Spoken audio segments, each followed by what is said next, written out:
Good morning, everybody, and welcome to the Building and Maintaining Trust During Crisis panel. I'm Melanie Trottman of Edelman, and I will be the moderator today for this panel. Welcome, guests. Thanks for being here. I want to start by telling you a little bit about the panel.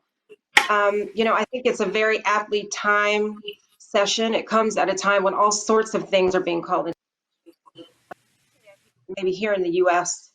The validity of the news is being questioned, the integrity of certain government leaders, trust in government processes like voting, trust in businesses to protect their employees, trust in science and healthcare, trust in law enforcement, trust in the neighborhood restaurant.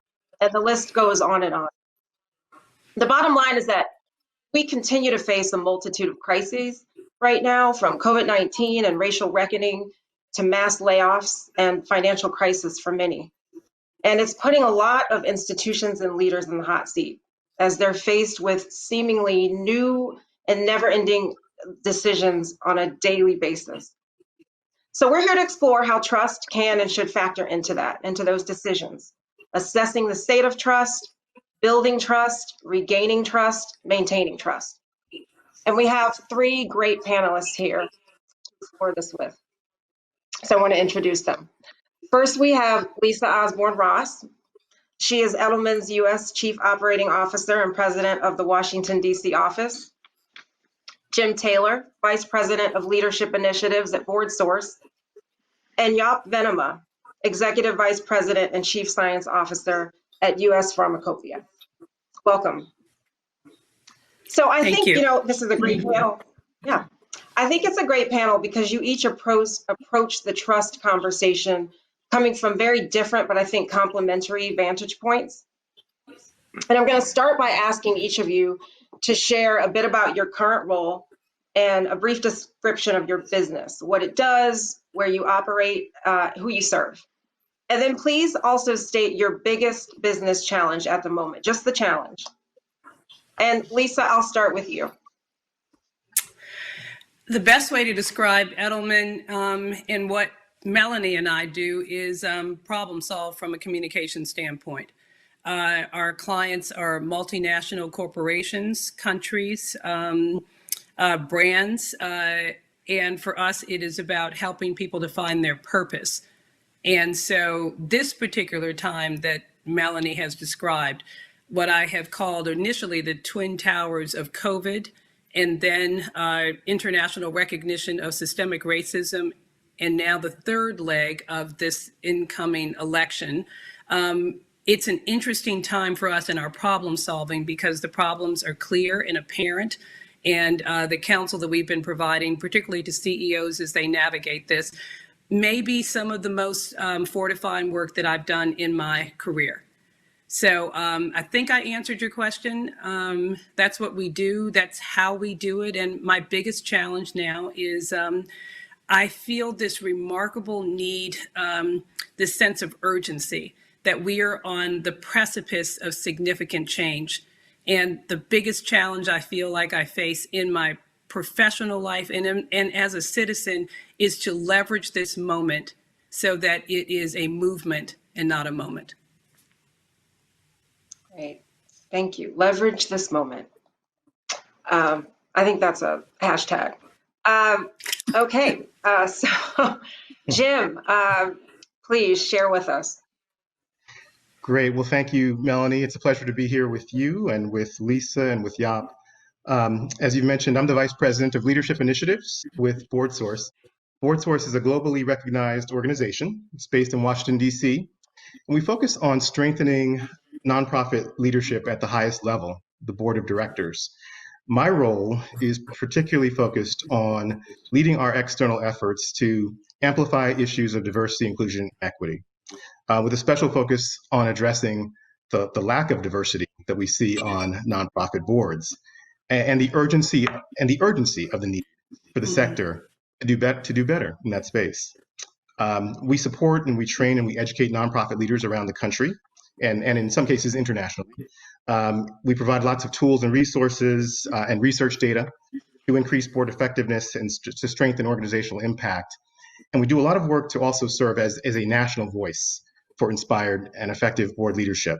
So amplification really important to us. I would say that as we think about our vision of a social sector in which every organization has the leadership it needs to fulfill its mission and advance the public good, our biggest challenge in this moment is to answer the challenge of the sort of multidimensional impact of the pandemic, to answer the challenge of all that's happening around racial equity and racial inequity as it relates to the conversations and the actions that are happening right now, and to find our space sort of within that ecosystem in terms of what we can do most, how we can best serve in our mission in this moment where our mission has probably never been more important.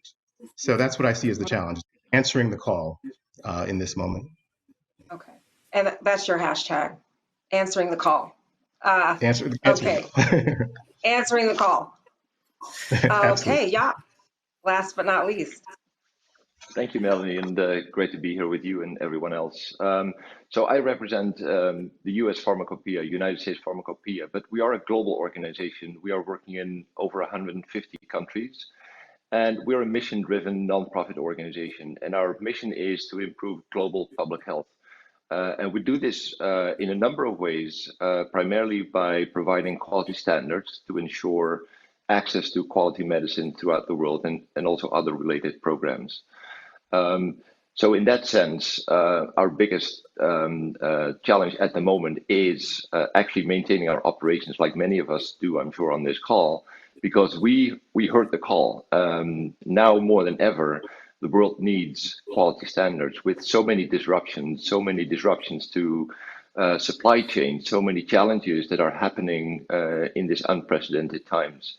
So we took it upon ourselves very early on to make sure that we kept doing this. And we have been successful in doing so.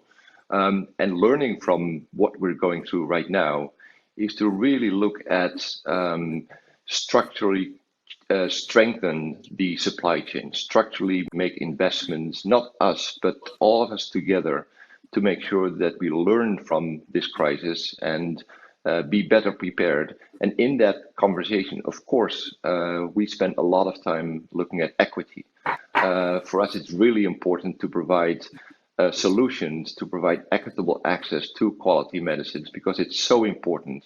And that goes from access in low and middle income countries, but it also goes to minorities and in developed countries that have been affected by this pandemic so much. Such an important issue, that access. And I think your hashtag is now more than ever. Okay, so I want to start the first round of questions. I'm going to start with you, Lisa, not out of Edelman bias, but because I know that the concept of trust in government, trust in business, trust in NGOs, trust in media is something that Edelman has researched as a firm, measured and reported on annually for decades through a report called the Trust Barometer. It was released this year in January, but the company has since issued some special reports to related to trust, given what we've seen this year: trust in the coronavirus, trust in racial justice in America. So my question for you is, based on that research, how can leaders leverage, what should institutions glean from this year's Trust Barometer and the related research to lead more effectively at a time like this? The answer is in your question. It's all about leadership. That's what this entire year has been about. And I think if I listen to what my fellow panelists have talked about, there's that thread of leadership and the importance of it in everything that we do. So the Edelman Trust Barometer, we look at trust in 4 institutions. Jim, we look at yours, nonprofits, we look at business, we look at government, and we look at media. When we released the Trust Barometer this year, all I could think about was how profoundly disappointing it is, because it was determined that in terms of competency and trust, that there was great belief that nonprofits, they were trusted to do the right thing, but the question was, were they capable? Do they have the resources? Do they have the wherewithal, et cetera? For government, There was a low sense of trust in government to advance change, necessary change, and low trust in the ability, the competency. Similarly, for media, government, and nonprofits, I think they can do it, but I'm not sure. But for business, it was very clear. Business has the capacity to lead change, but do I trust them to do it? So when we released this data in January, and then COVID hit almost immediately after, and we went back into the field and we said, what is the expectation of each of these organizations? What is the expectation of each of these institutions in this COVID crisis? And it was very clearly the thread, leadership. I need business and government to get together and to lead. When George Floyd was murdered, we went back into the field and we asked questions. What is the expectation, again, of all of these institutions, but particularly of business, because we've identified business as a leader. They have the capacity to lead. Will they? We'll see. But they have the capacity to lead. And our research was very clear that that there was a universal understanding among all groups that were polled, certainly higher among Black people and people of color, a little higher with women, but significant with men, a little higher with 18 to 34-year-olds, but high across the board, a little higher with Democrats and independents, but significant with Republicans, that there is a problem in this country, that racial inequity does exist, and there was a universal acceptance of it. There was also a universal expectation that business lead, that business not just say something, which is what they did in the beginning of the crisis, but that they actually do something. And then fast forward, we went back into the field in August to determine what I talked about earlier, and what our clients were asking, is this a moment or is this a movement? And it was clear based on the longevity that this is a movement, that this is something that this nation has had to reckon with for 400 years, and the reckoning is now here, and we have to adjust and we have to figure this out. So, and the sense was that business had started off strong but did not lead. And there was a lot of conversation about the role of nonprofits. And there's a lot of conversation. Melanie, you're a member of the media, others are, but the fact that media was accelerating racial bias in their coverage. 62% said that they are aware, whether they like it or not, that media tended to cover more of the riots and the looting than they did on peaceful protests, and that media continues to stereotype people of color. And so this fundamental concept of trust, we have 4 institutions that lead our society.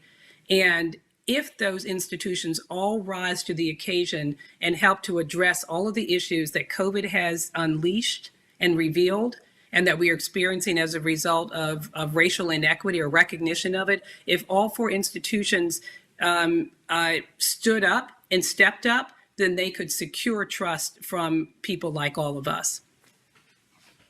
Okay. Thank you. So yeah, USP, you're responsible for developing standards of quality for medicines, you shared, and dietary supplements too, food ingredients, healthcare, all things that have gotten an incredible amount of attention and, scrutiny in the pandemic. How does trust factor into what you do to set and sustain quality standards for those kinds of products? And how can providers of the products build trust with consumers at a time when skepticism is really high, particularly about COVID-19 related treatments and among people of color who've been disproportionately impacted by coronavirus? Yes, thank you. I would say trust doesn't factor in. It's the basis. It's where everything starts. It's our fundamental truth, if you like. If I can go briefly back to our history, when we were founded 200 years ago, in 1820, at a time when, of course, the United States was a very different place. There were 21 states, and 11 physicians thought it was unacceptable that patients or consumers could not depend on the quality of the medicines they were taking at the time. Of course, medicine looked very different that time. But what was happening is that Europe was essentially exporting cheap and low quality medicines to the United States. And that was thought not acceptable. So that mission, founded by 11 physicians, is still true today, but very much globally so. And to your point on all the aspects that we consume or ingest, from medicines to biologics, drugs, supplements, food ingredients, but also the what I would describe the last mile, the healthcare quality, about what the information is that patients and consumers can take and read in order to ensure that they're getting the right thing. So trust is really where it starts and ends, both with the professional organizations we work with. We are part of a large ecosystem working with industry, with healthcare providers, with regulatory agencies, governments, other nonprofits, that we're working together to build that quality and safety net, if you like, and to do that together. So incidentally, we published a report back in February. We, as part of our 200-year anniversary, and it was called Trust or Consequences. And we asked over 100 experts their opinion on what could be the potential path for health and health equity in the future. Of course, we didn't know that 2 months later, the COVID-19 pandemic was happening.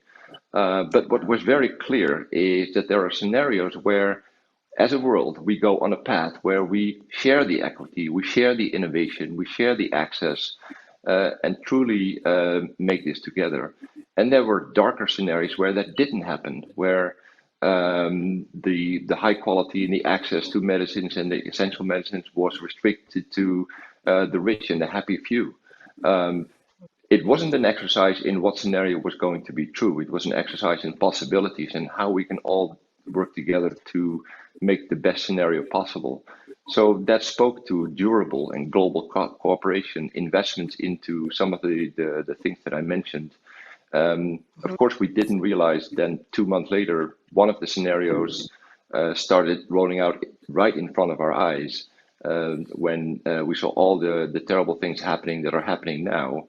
And coming back to equity, we are seeing very unfortunate things going back to also a research report published by the Pew, also the Edelman report, where trust in science and professionals is inconsistent, and it's much lower among groups of minority and Black people and people of color than it is in other demographics, and that's a real problem. We have to address this, and the only way to address this is to go through a difficult conversations and actions to acknowledge and to take real actions to make this happen. So to provide tools and solutions that are not equal to all, but provide the real solutions that these groups need.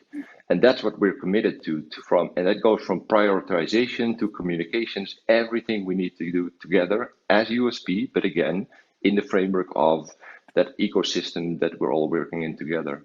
So trust is really fundamental. We've always cared about that, to build that and to help build that, to be transparent, to be science-based, and to make it our duty to help and explain why we are doing things and how we do things, and to hold ourselves accountable to being adaptable and making sure we continue to do the right thing. Thank you. A lot of nuggets there. Tailored solutions, that really struck out for me. It's not a one-size-fits-all solution. So Jim, moving on to you. I know that your organization's stated mission is to inspire and support excellence in nonprofit governance and board and staff leadership. And that, this includes your role of helping nonprofits have stronger leadership and diversity on their boards. As BoardSource continues to, in your words from a recent blog I read that you wrote, urge the nonprofit sector to commit to taking action on diversifying boards, how does and should trust factor into the ways in which boards go about recruiting and maintaining diverse members? And what do you advise that they do differently, especially at a time when racial inequity has taken center stage? Well, I do think that that trust or lack of trust does play a major role in the lack of diversity that we see on nonprofit boards. And before I get into specifically what I mean by that, I want to provide a little bit of context on the scope of the issue. At BoardSource, we conduct our signature study, which is called Leading with Intent. It takes place every 2 or 3 years, and it tracks current trends and practices related to board leadership in the nonprofit sector. To give you a little bit of a sneak preview of leading with intent data that we will be sharing in a few months, our current data indicates that about 86% of nonprofit CEOs in the United States are white, about 77% of nonprofit board members, and about 21% of all nonprofit boards are entirely white. On top of those statistics, we also have data that indicates that boards generally recognize that their board composition is not representative of the diverse communities that they serve, and that the vast majority of boards are not really prioritizing demographic diversity in their board recruitment practices. So when we talk about the urgency that we emphasize on this issue, it comes from our belief that this lack of focus on diversity can be the factor that results in organizations falling short of their missions. Not because these boards are ill-intentioned. We're not saying that at all, but we are saying that there's a likelihood that they're well-intentioned, but they have blind spots that lead to flawed strategies and action plans that may actually work against the goals and objectives that they're trying to achieve. Blind spots that could be avoided if they brought more diverse perspectives into the boardroom. Melanie, you mentioned a recent blog that I wrote back in May that's focused on sort of my reflections on trust and its relationship to racial inequity on nonprofit boards. And in that piece, I talk about how a lack of trust manifests itself in how boards go about the process of recruiting and retaining people of color. First, there's this issue, this barrier of getting connected. Board members are predominantly white, and when there are board vacancies, they will generally reach out to those within their inner circle who are also predominantly white. Once they've gotten connected, there's still the issue of building rapport, because even after getting introduced initially, white board members may often feel less of a sense of personal connection when they meet or consider board members of color, or they may be reluctant, whether it's conscious or unconscious, to bring new perspectives into the boardroom. And they may allow this sort of lack of initial rapport to be an overly weighted factor in their decision-making process when it comes to bringing on new members. Another issue could be that boards may be reluctant to commit to inviting new members of color because they're overly wedded to what is familiar. They aren't accustomed to inviting innovative new approaches to the work from diverse individuals who may be closer to the work based on their own lived experiences, as you mentioned earlier, Lisa. In other words, they may not trust new ideas from unfamiliar sources. And then the final factor that I see is this issue of sustaining relationships. White board members may see this concept of improving diversity as just a fad, something that's going to go away. So they may not make the commitment necessary to the long-term success of board members of color over time.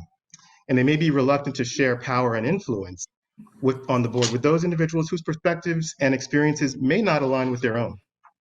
So what should boards do differently?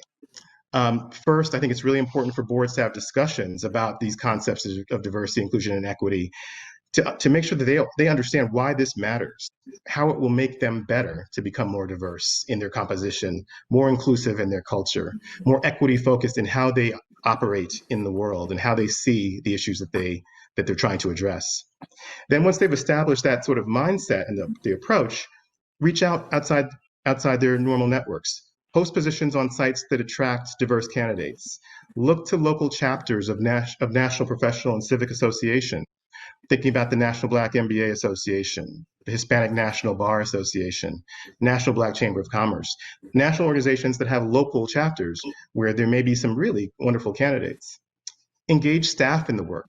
They're closest to the work, so they may have ideas on who in the community might be a terrific new board member who is also a person of color. Engage every board member. Don't just put it on board members of color who are currently on your board to reach into their networks to make it happen. Make it a priority of every single board member, regardless of ethnicity. Everyone can do more. And once you do that, then you're really integrating culture of equity, diversity, inclusion, and equity into your board. And then when it comes to retaining board members, create a mentor or buddy system. When you have new people of color, new diverse members coming onto your board, create a scenario where they've got someone they can reach out to, a go-to person for situations where they may not want to raise issues to the full board initially, but they have someone who's sort of a trusted mentor and buddy that they can talk to first. Add diverse members to your committees on your boards as soon as possible, because that sends the message that you're not just tokenizing, that you're not just bringing people of color on your board for them to increase your percentage of diversity, but you're also really recognizing, yes, their ethnicity, but their skills, their competencies, their lived experiences in terms of how they can make your board better. Make sure that Jim, you I have. think you called that, did you call that a box checking? Or did you call Yes. them box checkers? There's a term that you had for that in your blog. Yeah, I did refer to it as checking the box, right? That Checking in the box. fact you're not really you're checking it off as if it's just a task, and once you've checked that box, you can move on as if you've accomplished what you intended. So going beyond that checking the box mentality. And I'll just quickly just add too that it's important that boards look at their social inclusion practices. Make sure that what you may have established as something that the board always does on Wednesday nights, the first Wednesday night of the month socially, or the first Saturday in November, make sure that every board member is available to do those things. Make sure it's something that every board member would feel included to do. And if it doesn't work for every board member, then make changes to those longstanding practices and policies.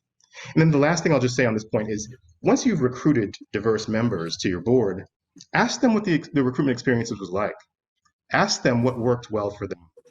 Ask them what didn't work well for them, because that's how you get honest, candid feedback and can help you improve your practices as you go forward, so that it's not just a one-time thing. It's not just a fad. You're actually integrating diversity, inclusion, and equity into how you operate as a board. Great. Melanie, I just wanted to add, I hope everyone listening was taking notes, because what Jim talked about is not just germane and appropriate for diversifying boards, but it's literally the same counsel that we would give to corporations. It's the same counsel we would give to government leaders, and the same counsel especially we would give to media. That everything that Jim talked about is exactly applicable for all of those institutions that we study. And I can't help but believe if there was more real, less box checking, but real intent and purpose in this space, that we will be having a different conversation this time next year. Let's certainly hope so. And Jim, thanks for the sneak peek. As a longtime journalist, I love a sneak peek. So appreciate that. We will look out for that report. All right, we're going to go to the next round. Lisa, I'm going to return to you and ask, what is one of the biggest mistakes you see organizations, and you've worked with many, make when they are trying to either build, sustain, or regain trust, or all of those things? There's too many mistakes for me to identify one, Melanie. That's like an unfair question. So give me a little bit of latitude. Okay, I will say. Okay, 3.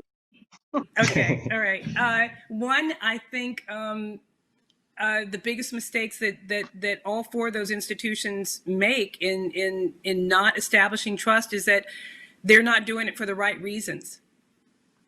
1, 2, it is a check the box experience. And 3, they are not aware enough of the clients, communities, colleagues, customers, voters, students that they are supposed to have a trusting relationship with. And because they don't know them, they don't truly know them, you can't actually build trust. So 1, it's a lack of knowledge of your audience. Because in order for us to trust each other, we actually have to know each other. 2, it is not approaching this with real purpose and intent, but more feeling like I have to do this because my numbers don't look good, as opposed to I actually see the value in how a trusting relationship can advance my business goals, can advance my community goals, can advance societal goals. And then I'll end with the first one that I started, that many of them simply don't want to. It's easier to operate in a solo fashion than it is to bring all of these different voices to the table. And unless you're willing to bring these different voices to the table, you cannot establish a relationship based on true trust. Okay. Great. Thank you for giving me 3. You're welcome. Happy to oblige. Jaap, what about you? What are 3 of the biggest mistakes you've seen organizations make? I get 3. Cool. So I'll start with I don't one, want to and be actually that unfair goes to. either. I need to. I'll start with 2. Thank you.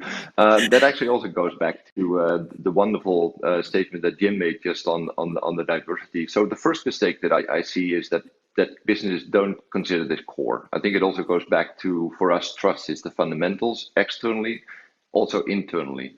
That it's some kind of a fuzzy feeling that you have to do and just to check the box, and that's a big mistake. It is the core. It is the fundamentals of how organizations are successful and effective internally, but also to communicate and to be successful in the world with stakeholders and partners. So I think that's one of the biggest mistakes that I've seen. The other mistake I'd like to highlight is that trust often doesn't get well defined. Companies go into this, or organizations, thinking that everybody has the same definition, the same think of what trust means, and forget to explore that. And I think it's important to really get into a conversation like, what does trust mean to an individual or to a group or to an organization, and go from there. Those are 2 of the biggest things that I've seen doing. It's not fuzzy. It's so important to spend time on this and not check the box and go, oh, we have to get this done, or we have to get this product out the door. These are all important, but it starts and ends with trust. Thank you. And Jim, what about you? Biggest mistakes? Biggest mistakes. I'll share 2, and I think they're kind of related. The first one that comes to mind is that organizations sometimes abandon their values, at least temporarily, during times of crisis, and which is precisely the moment when organizations should be relying on those values to guide their decision making. For example, if you say you're an organization that believes in diversity, inclusion, and equity, are you exhibiting that focus on equity when the crisis comes? Are you being equitable and fair when it comes to possible decisions around staffing cuts, programming streamlining? Are you focusing on the health and safety of all your employees, especially in a moment like this? Are you bringing the perspectives of the most impacted members of your community into your boardroom and into your considerations for the decisions that you're making? Do you have an understanding of the longer term implications of the decisions you're making in this moment, particularly the impact on the most marginalized communities that you serve?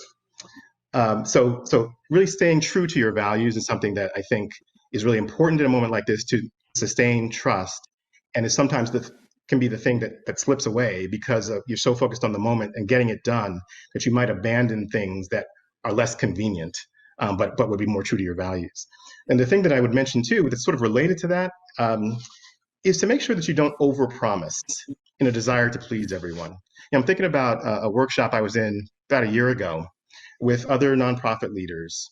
And it was a workshop that was designed for people to bring their problems to the table, their challenges to the table for conversation with the full group in the room. And one person shared a story about how her organization, her CEO, said to the entire organization, "We're going to be a family. We're going to be a family. That's going to be one of our values, that we are a family." And the expectation was that everyone would embrace that and say, "That's wonderful. That's such a great thing." But it turned out to be kind of problematic because everyone has a slightly different sense of what that means. What does family mean to each individual? For some people, that means that you're saying then that as an organization, you're always going to be there for me, that my job is protected. I'll be safe here no matter what. Others might have had experiences where family means something very different and not necessarily so positive. And so they bring that lens to that sort of conversation. And so it led to these unforeseen difficulties once things that the organization turned and were somewhat negative, and they had to make certain cuts, and they had to do certain things that were not so positive. And employees at the organization said, "Wait a second, you said we were a family. You promised me that we were going to be in this together all the way." And so I guess my focus here is to say that don't overpromise as an organization. Promise to do things fairly, promise to do things equitably, promise to be as transparent as is feasible or appropriate. But don't promise things that you may not be able to deliver, because I think nothing erodes trust more than that. Okay. What about the biggest mistakes that you've seen leaders make? Lisa? Regarding trust or in general? Just regarding in trust. terms of establishing trust, I don't Yeah. think they think about it. I don't Okay. think that they are consciously thinking about it. I think we groom our CEOs and our, particularly in business, which is the space that I sit in, but even in government and nonprofits and in media, we groom leaders to look at the bottom line. We groom leaders to sort of have eye on the prize and to have vision. And I don't think that in doing those things, they stop and think that, as Jaap said, that trust is fundamental to everything. I don't think that they are conscious of the importance of trust. It's one of these things that it's important, it's valuable, it's foundation, but I don't think people stop and think, all right, in order for me to establish trust with Jim, I have to do this. In order for me to establish trust with Melanie, I have to do this. And in order for me to establish trust with Jaap, these are the things that I have to do. And these are the positive consequences that will come about if I do that. So I just don't think it's conscious. I think it's something that we take for granted, but I think, as all of us have said, it's foundational. And if you don't have it, nothing else works, but we don't think like that. Mm-hmm. No, that's a really we good don't point. think about it with purpose and intent. And we don't see how it ties to our meeting our individual or collective bottom lines. Yeah. What do you think about that? Leaders, some of the mistakes they make. First of all, I think I completely agree with what Lisa said about sort of not being a part of what you are. So one of the biggest mistakes I've seen is that people think that building trust is all about being likable and sort of creating fun events and doing things. And that's not what it's about. There's an awful lot of theory out there and practice out there that actually says that building trust actually requires conflict, and it requires being in uncomfortable positions, and that requires courage. That is and that's hard. So we need to step away from that concept that it's all about me being liked. And I think Jim, you mentioned about being a family. That goes back to that definition. Like, what does that mean? So engage and be vulnerable and engage in these uncomfortable conversations and engage in conflict. And when I say that, of course, it has to be about opinions, about behaviors in a constructive way, but it is absolutely essential to do that. So that's one of the biggest mistakes that I've seen. Okay. And Jim, what about you? One or two mistakes you've seen? Sure. Well, the first one I'll mention is that leaders should not isolate themselves. During a crisis, as a leader, you're focused on developing strategies and actions to address the moment. And there might be a tendency to work with an inner circle of trusted advisors and other leaders on your staff and on the board, perhaps leave others out. I think it's really important to communicate and maybe even over communicate during times of uncertainty, to be as transparent as you can be and communicate frequently. Try to acknowledge what you know, acknowledge what you don't know, and be really clear about where there is certainty and where there's not certainty. Make yourself available as a leader in a variety of ways. Be available for full staff meetings. Be available to connect in smaller, less formal settings. But the key is really to communicate and to be open to sharing back and forth. Because if you don't communicate, I think the fear then is that people will have a tendency to fill in their own narratives, to explain why you made a certain decision as a leader, or what must be happening behind the scenes that you're not telling them. And if they do that, there's a good chance that those narratives will not be accurate, which might lead ultimately to even more of a lack of trust in leadership. And the other thing I'll just mention quickly is that it's important for leaders to show empathy. During a time of crisis, during this moment of the pandemic, as we're all trying to manage our jobs and manage our lives and all these different things, it's really important that leaders acknowledge that this is not a normal time, and that and to be empathetic and understand that everyone's bringing their full selves, their sort of lives table as they still do the work. And so showing empathy, or the negative of that, not showing empathy during these sorts of moments, can also erode trust, I think, in a major way. Yeah, Okay. and maybe if I can briefly add something, I think it's a cliche, but actions speak louder than words. People will listen to what you say, but they will internalize what you do, is how you act, how you show. And I think that's, especially also in these times, that is so critically important. Well, so that actually relates to another question I had, which is, how can the people who assess leaders and organizations during this time know whether to trust what they're doing and saying in the moment? Because a lot of people are doing and saying things they've never done and said before. And how do other people assess whether it's trustworthy? You don't all have to I answer think it, but if you want to jump in. I think Jaap just said it. It's and we saw this in the beginning of the racial equity conversation with corporations who were saying things, and then 3 months later they hadn't done anything. And so I think it's actions speak louder than words, that you have to have a point of view and you have to be bold and brave enough to express that point of view. But then you actually have to do something, and you actually have to commit to something. And it actually has to be uncomfortable to you, because if it's uncomfortable to you, that gives you a sense that you've gone far enough. And if it's not uncomfortable for you, and if it doesn't hurt in some way, then perhaps you have not gone far enough in terms of the action that you are taking. This concept of leadership, and I couldn't agree more. It is you have to show empathy, but I think you also have to show vulnerability. It is okay to not know something. It is okay to say the wrong thing, because that's going to happen. But if your heart is in the right place, I've said in this time for leaders, have thick skin and a pure heart, and you can get through this. Because, somebody, it's not, whatever you do is going to be too much for someone, and it's not going to be enough for someone else.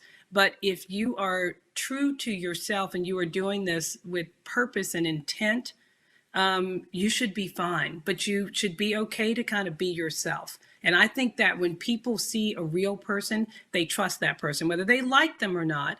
They may not. But if you show realness and authenticity, overused word, but if you show authenticity, I think that solidifies trust. Thanks, Lisa. So I want to jump to, just to close out before the Q&A. At the start of the panel, you each shared a challenge that you're facing. Even though you may still be working through it, can you share strategies for how you've begun to tackle the issue, or another issue if you wish? If you need a reminder, I can tell you what the challenge was. Let's see here. I think you all have given me a lot of nuggets here for notes. I think mine was leverage the moment. That's exactly what it was. Yeah, it was leverage the moment. And if the question is, how do I see myself navigating that? I think by being steadfast and clear and untethered. I mean, I think this is a moment in time that I think is going to lead to a movement. I think it hurts because we're growing. I think it's uncomfortable because it should be. And I think that for all of us who are leading and who are advising leaders, it is purity of purpose, clarity of vision, and a relentless commitment to just moving forward regardless. Listening and adjusting as needed, but being very clear and not stopping until you get there. Okay. All right, great. Jim, what about you? Yeah, so the challenge, Melanie, as we framed it in the beginning, was this idea of answering the call. And so what I would say is that we've been even more intentional than usual about really honing in and focusing on our priorities and dedicating our resources to those priorities in this moment. When COVID started, we turned on a dime. We were supposed to have our national conference in St. Louis in May this year, and we couldn't do that.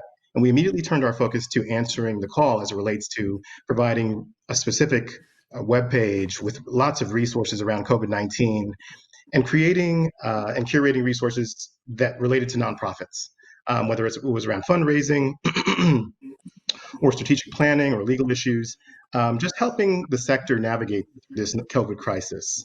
We did several Facebook Live events that were focused on COVID and the nonprofit sector. We continue to focus on providing what we believe is outstanding service to our members and to the sector in terms of the tools and resources and research that we've provided.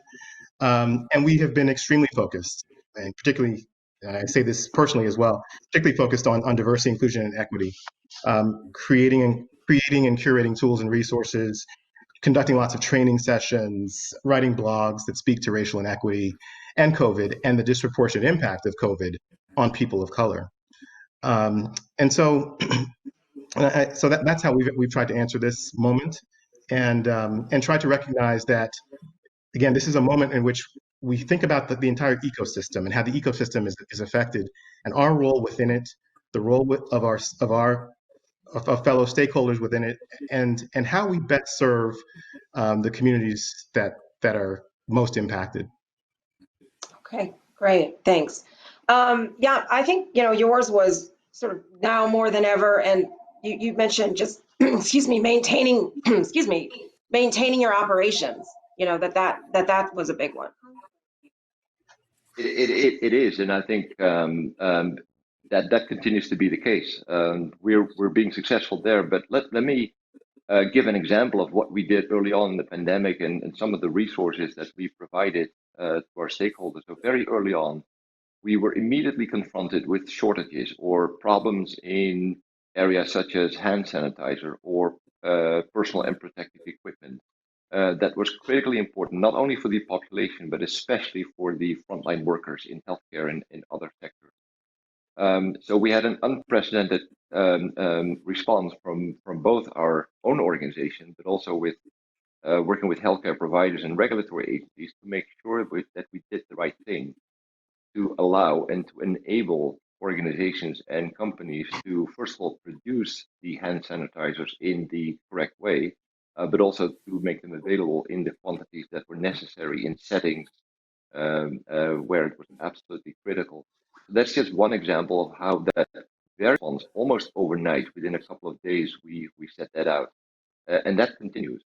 So what we're doing now is really trying to already incorporate learnings from what's going on in the pandemic into the world that is hopefully waiting after that. We don't expect, and in some ways we don't want to go back to the pre-COVID world, because we see this as a time where we can advocate and help ensure dramatic change when it comes to the issues that we talked about, the equity and the systemic racism, social injustice, and healthcare, and these are very, very important part of that. So we are incorporating those changes. All right, well, thank you for that. I think really a great discussion. So many pearls of wisdom there. I mean, I heard, leverage the moment, answer the call. Now more than ever, trust is the basis. Trust or consequences, tailored solutions, blind spots, being aware of blind spots, not just checking the box. Not doing things not for the right reasons. I do hope people were taking notes, like Lisa said, although I think there'll be a recording of this afterwards, so you could also replay it and share it with others. So we're going to move to a Q&A session. We have some audience questions that we're going to share. You don't all have to answer every question, but want to share some of those. There is one question I'd like you each to answer. I'm going to save that one for last.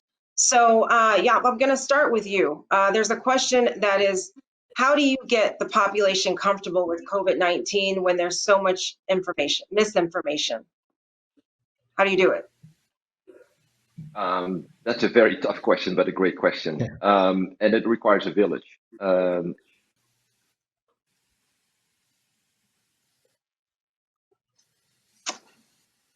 Okay, we'll move on while hopefully we'll get him back.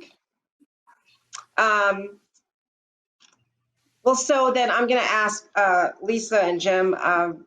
Another question is that as leaders, you are experiencing these crises on a personal level, not just at the office.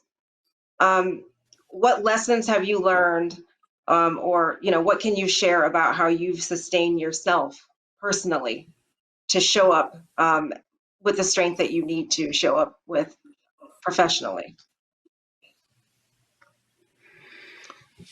I'll start and just say, I think I've gained strength from my network of friends and family and friends I've known really throughout my life, who are people of color who have experienced many of the same things that I have. And so when we watch what's happening in the world, there's a shared level of lived experience there that becomes a source of strength. I would just also add that try to take strength from some of the more encouraging signs I've seen that have been happening around us. As one example, I live in Alexandria, Virginia, and just 5 miles from here, in Old Town Alexandria, there was a statue called Appomattox, Confederate statue that stood since the year 1889, I believe. And that statue came down a couple months ago and was taken down voluntarily by the United Daughters of the Confederacy, who had owned that statue, and they did it voluntarily. And this happened shortly after the George Floyd tragedy. But as I think about that happening, symbolically, I think that was such an important moment, because even just a few years ago, it might have felt unbelievable that something like that would have happened, that statue after all those years would have come down. But I think it was a symbol of the change in thinking that has happened over time, from the advocacy that's gone on, and the just the change in mindset that recognizes that when it comes to the inequities in our society, things like that Confederate statue are not who we want to be. That's really not who we want to be as we go forward. And so as I look at things like that are happening around us, and as I draw strength from my own network, that's kind of been my version of self-care in this moment. Okay, great, thanks. Lisa, what about you? I mean, I think, as I have said, I feel like I'm on a mission. Melanie, you work with me, so you probably feel, I hope you feel that I am on I feel the mission. I am on a mission of change. And what has fueled me has been the support, feedback of my colleagues and my industry. That on the darkest days, when I feel like I can't get this client to move in this direction, or I can't get our company to go even further than they already have, and then I get some fabulous note from a junior person in Los Angeles who says, "You see me, and thank you, and please keep pushing on our behalf." Or I get a note from a client that says, "We didn't feel brave enough to make that statement. We didn't feel brave enough to change our jingle. We didn't feel brave enough to revisit our logo or our tagline. And you and your team got me there." And I live off of those. And they have kept me going. They've kept me going, and I'm grateful. Great, thanks. Yeah, we have you back. Yeah, we did. Sorry about the glitch. Yeah, there you are. Okay. So I want to re-ask the question and also clarify, because I left a word out. And the question was, how do you get the population comfortable with the COVID-19 vaccine, not with COVID-19? Because why would any of us get comfortable with COVID-19? So the vaccine. Yeah, most importantly, be transparent about what we're doing and how we're doing it, and to get into that everybody's entitled to have that information in a way that they can make their own choice. When it comes to the unprecedented speed at which vaccines are currently being developed, we need to understand why that is happening and what that means and what that doesn't mean. We have to maintain the same level of scientific rigor and the safety and effectiveness checks that we have, and that is important. But this is all about not hiding anything, being transparent, and collectively engaging in that debate. And that's the basis. That's so important. Great. Lisa, I have another question for you, and this is going to be the last question because we are just about at time. And that question for Lisa, it's what advice would you give to an organization whose external messaging about their focus on D&I is misaligned with how staff are feeling internally? E.g. lip service is what this person said. Yeah, I'm glad you asked the question. When we did our research, the first set of research that I referenced, and we said to all organizations, the expectation of you to lead in this space is high. And these are the 4 things that we tell you to do. 1 is use your influence. 2, advocate and educate internally and externally. 3, and this is where the question comes in, get your own house in order. Because you can't speak externally about something that you are not doing internally. Now, your housemen and CEOs have said, oh my God, we can't say anything because our house is not in order. And my reply has been, guess what? If houses were in order, we wouldn't be in the space that we are. So everybody has to recognize their past, but focus on their future. And for those organizations that are not aligned, employees are the most valuable asset that any corporation has. None of us here can do anything that we do if we do not have our colleagues' support. And so I think a very tactical piece of advice for that question is to be clear with your leadership. Unless what you say externally is aligned with what we are doing internally, we're not comfortable with that. And we are your biggest and best asset, and we are your greatest ambassadors. And we can only be equipped to evangelize on your behalf if we feel it and if these agendas are aligned. And I think I don't like to use the word threat, but the message is pretty clear, because the 4th thing we said to people is that know that there are consequences if you don't. In this case, know that there are consequences if you do not put your actions where your words are and you don't take a stand against racial inequity that has been revealed for some. Many of us were aware, but revealed for some this summer. All right, thank you. I think that was an apt closing. I couldn't say it better. I'm gonna read the hashtags again. Leverage this moment, answer the call, now more than ever. Lisa, Jim, Jaap, thank you so much for being here. Thank you for having us. I learned a lot from my colleagues, and I'm really grateful to have had the opportunity. Same here. Thank you to you all. Really, really enjoyed it. It was a pleasure, and it's wonderful, and I learned so much. Thank you so much.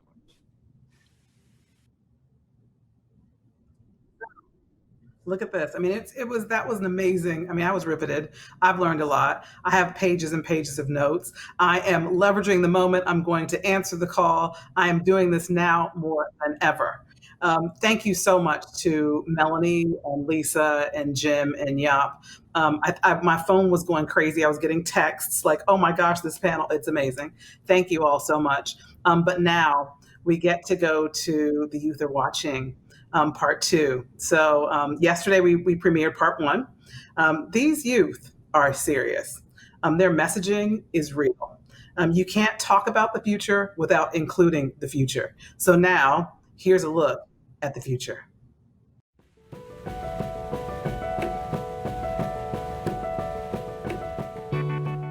Izmir, often called the Pearl of the Aegean, is Turkey's 3rd largest city with a population of 3.8 million people.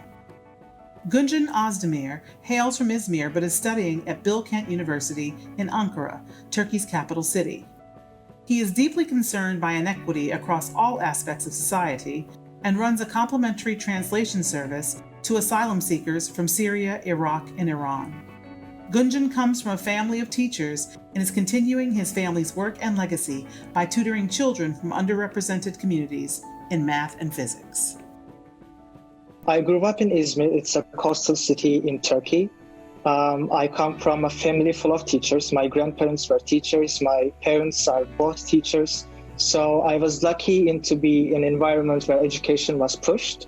And I learned English by myself when I was a little kid. I always tried to learn something new each and every day. Thanks to my mother, she always pushed me to be a better version of myself because she taught me to dream big. She taught me that if I work hard enough, I can achieve what I want to do. And I owe a lot of my success to her. And I wouldn't think I would be here if it wasn't for my mother. And growing up in Turkey as a Muslim kid, it was confusing a bit because when you watch media, it is just from one perspective. So you don't really see yourself in it. You have to adjust it to yourself and kind of imagine things, how it would be for you if you were in that position. Our economy currently is in a recession. Turkish lira is losing its value each and every day.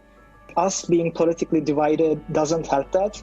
In Turkey, there is black or white when it comes to politics. People defend their political parties as if it's a football team. They do not think critically. They take everything as its face value and they stand behind it, even though they know it's wrong, because they want the party that they support to win. But in reality, they have to think about themselves. As a citizen, they have to elect whoever is in the best interest of the public.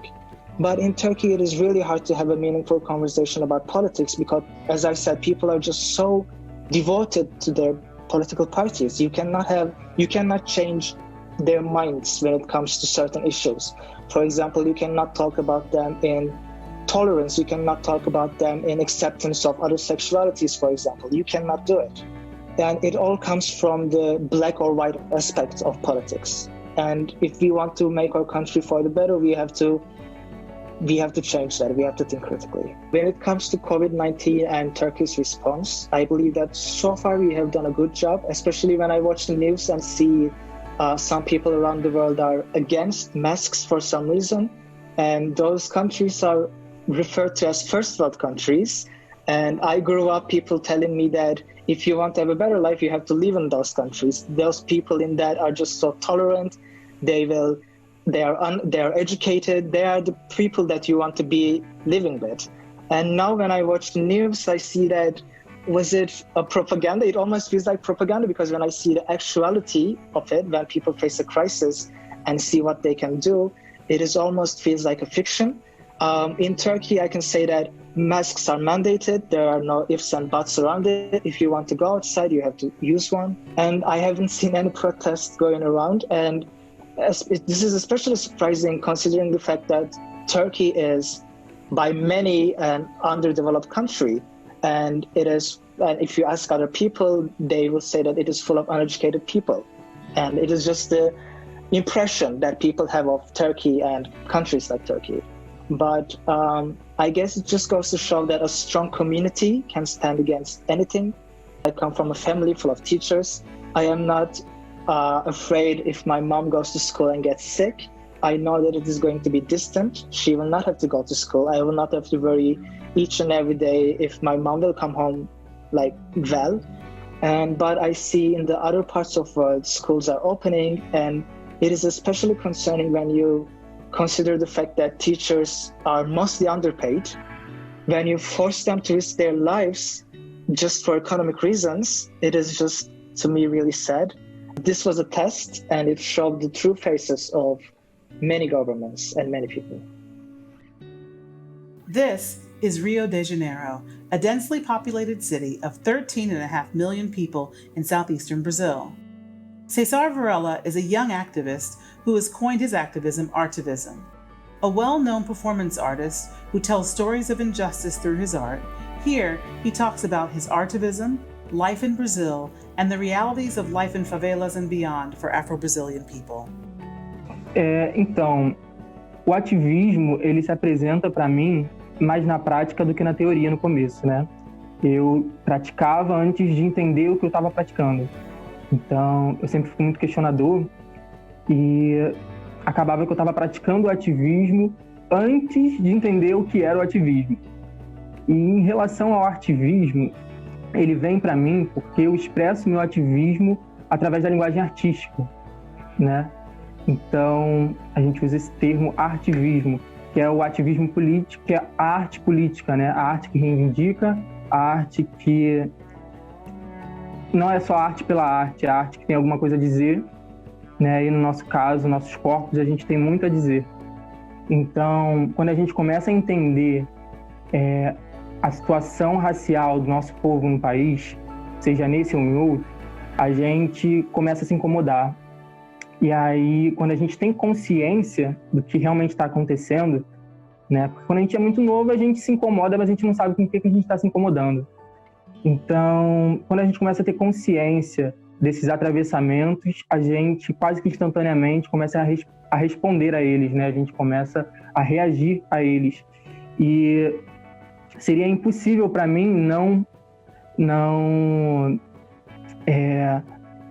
não reagir a isso tendo consciência do que é, sabe? Então, o ativismo veio para mim como uma imposição, como mais uma imposição do povo branco, né?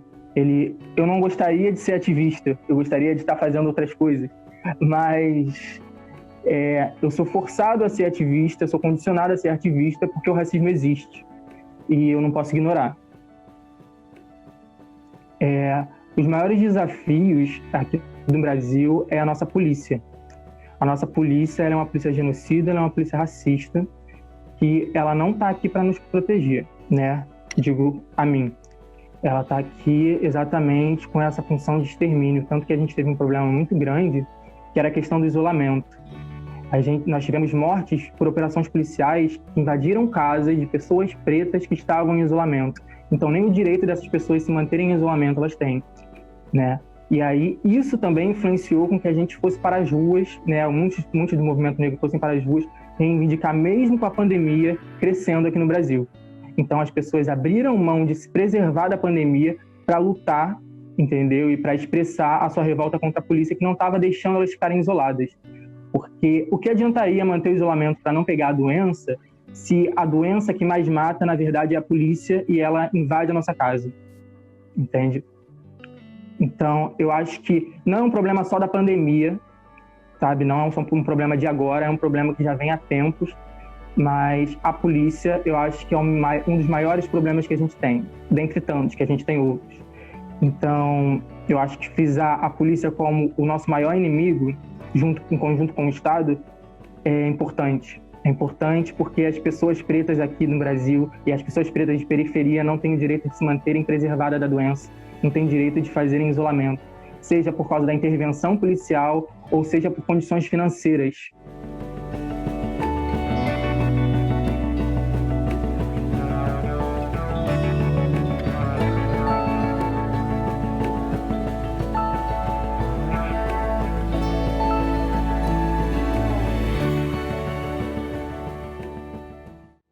Eu gostaria que as pessoas soubessem sobre o Brasil, que o Brasil é muito mais do que a presidência que a gente tem, né?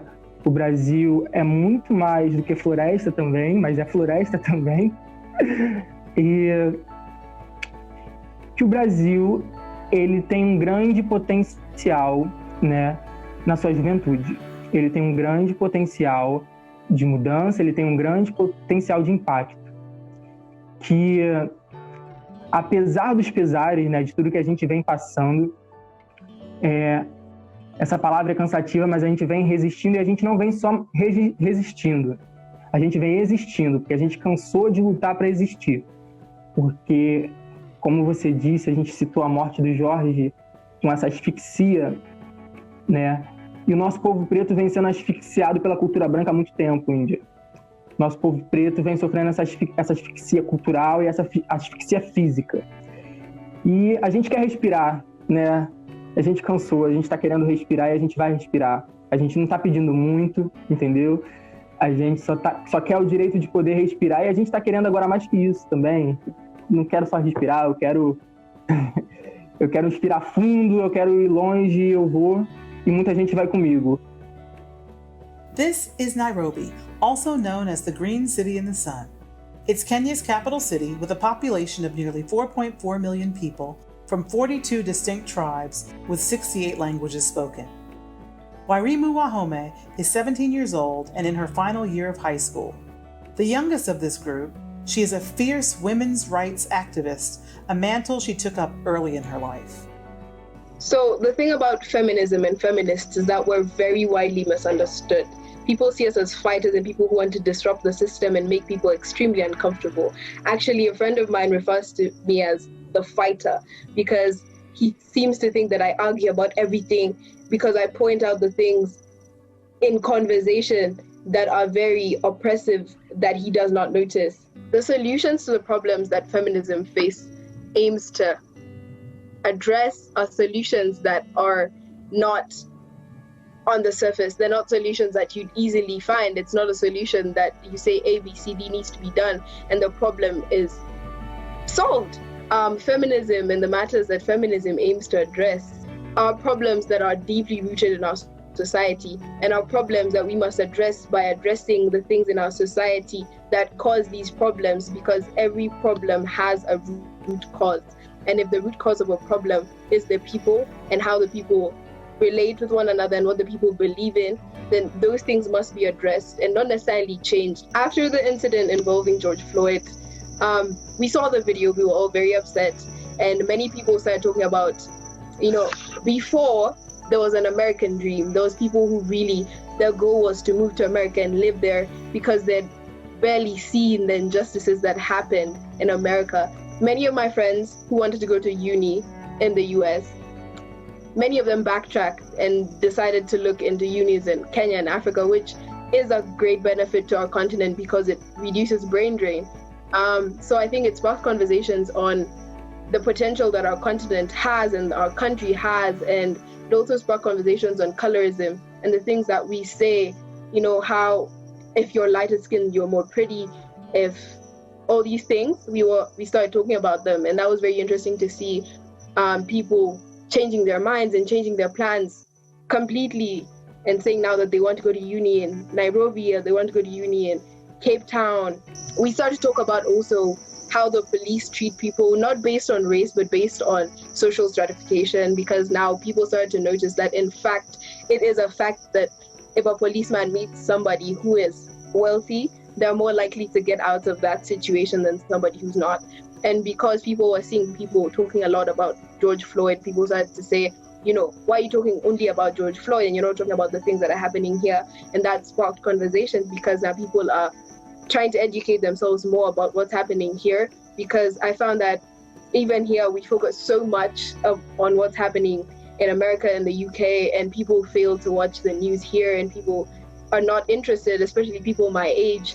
They'll watch BBC, but they won't watch the local news. So they know a lot, but they don't know a lot about where they are and the people who are around them and what's going on around them. So that was pretty interesting as well, the effect of one person on the world. This is New Zealand. It has a population of 4.8 million people, with about 17% of those being Maori, the indigenous people of New Zealand who are most well known for the haka. Arizona Ledger is a 24-year-old of Maori and Samoan, Tongan, Fijian heritage living in Auckland. While she says that her indigenous heritage means that activism is a way of life, she is well known for creating awareness around the plight of Maori youth and advocates for the importance of representation and intersectional feminism. I think as Indigenous people, but also here in Aotearoa as Māori, so ko tūmona te tangata, ko tinana te waka, ko whangatau ātia te maunga, ko kāreri kura te moana, ko korau kore te marae, ko Ngāti Moroki te hapu, ko te rārua te iwi, ko Arizona Ariki, Nofali I Leja Aho. So what I've done there is acknowledged the rivers, I've acknowledged the mountains, I've acknowledged the marae or the house that raised my lineage, my Māori lineage. I've said that my name is Arizona Ariki Nofwali Ilejer, and essentially what comes with me is everything that is around me into this conversation. It protects me, it guides me, and it continues to help inform the decisions that I make as a person every single day. I guess my name proves that I'm a product of my ancestors' sacrifices, and it reminds me that I'm responsible for paying forward the efforts of their sacrifices for our future generations. The concept of activism really revolves around, the idea of we needing to fight for or bring about political and social change. I truly believe that our ancestors were warriors, so we've always been warriors from the womb. So when you come from a space or come from peoples who have been marginalized their entire lives or have been, colonized or have been oppressed, it's natural that you are fighting for a change in political and social systems. So I truly believe we are all activists if you come from those communities. So I wouldn't say I was necessarily drawn to activism, but I think there was a part in my heart that knew that currently in our political and social systems, things aren't right for some of our people. And for some of our people, those are the people that are either from my bloodline or belong in the circles that I find myself in. So if we're not getting treated right, we're going to fight until we are treated right. So I think the evolution of my activism per se came from the fact that we continue to find spaces and gaps in our lifestyles that are highlighting that we truly aren't being treated equal to our neighbor. We are not existing in a space where one can walk safely down the road just as safe as another person, where one will not receive the same amount of pay for doing the exact same job as another person. So until that is done right, I will continue to be an activist my whole life. I'm going to be a bit bold right now and say that even though outwardly we are looking like a leading example in a lot of spaces, we've got a heck of a lot to work on. And it's kind of tough to see us as leading examples on the outward, because we truly are the result of inequality in our own country. There's been a lot of learning that has come from not only George Floyd's death, but about our ability to be allies and be accomplices of different people's situations. Even though I personally felt an absolute abundance of hurt for what had happened to George Floyd, I also think it's important that as a person who doesn't come from the Black community, that I don't get to have total input on how I feel or how we felt about the George Floyd situation, because that's not the platform that I'm allowed to take. However, as an Indigenous child of Aotearoa, I can definitely say that once George Floyd's situation had hit mainstream media, we were able to bring to light a lot of issues and conversation about race that our people have been experiencing since colonization. We were able to make it make sense for some of our people who really couldn't understand the dangers of racism, the dangers of bias. We really got to bring those to the forefront of conversations and try and explain why we've always been made to feel like our skin and our tradition and our stories were lesser than another person. What I want people to know about our people, our community here in New Zealand, is that a change is beginning and it's not going to stop. We have young people who are ready and fired up and want change and want to create the outcome that our ancestors dreamed of. Our young people are the reality of our ancestors' dreams. And the moment everyone decides to get on board, the faster this change can come. But if you're going to get in the way, be ready for our young people to move you out the way so we can keep moving. We're not stopping until we reach this desired outcome of an equal world for us. And I know that our young people will continue to fight. So a change has begun and the outcome is on its way. One thing that I would like to tell business people is that the people who are buying for their businesses might not be the people that they are expecting to be buying from the businesses. So they might need more of a bottom-up structure in terms of figuring out the needs of the people that they are serving, instead of just coming up with ideas and then pushing them out and expecting people to buy them. Part of the bottom-up method is going to involve talking to the people who they might not have talked to before, hiring people who they may not have hired before, and just being able to create a more inclusive, more diverse, more well-rounded environment. I just think that being able to have diversity inclusion and truly be able to say that instead of just meeting markers and meeting metrics for optics' sake or to fit into a box and pretend to be socially active and socially engaged is going to be what they need to do for the future. Though it's great that everyone has started taking notice, there is nothing worse than diversity for diversity's sake, or there's nothing worse than pandering because you feel like you have to. You need to be a diverse business because that's what the world needs. You don't need to do that so that you look good. Don't hire a black person and be like, oh, that's it. No, you need to ask their opinion. You need to make them feel valued. You need their input, because black people contribute so much to the economy and so much to culture that their opinions are really needed. I would say listen to your constituents, and if a subset of your population, like a minority, are upset, don't just disregard them. Listen to them, see how you can help, instead of just dismissing them because the problems that they face you don't see or they don't affect you. I want world leaders and business leaders to embrace diversity. There are a lot of talented kids all around the world that are waiting for their moment to shine, but since they don't have the privilege and resources to do so, they go unnoticed. Some people, when they heard the term diversity, they think of political things. It is not political, it is giving everyone the same chances to live the life they want to live. Equality isn't possible without equity, so business leaders have to do the job if they want to be on the right side of the history and provide an equal level field. Because when it is all said and done, these actions will be visible. If they have stood silent, it will be visible. If they have done their job to provide an equal level field, it will be visible. And it just means everything for millions around the world. That support is just immeasurable. I wish that it didn't take a black man dying in just so companies would realize that they have to invest in diversity and have to handle conversation like race and equality.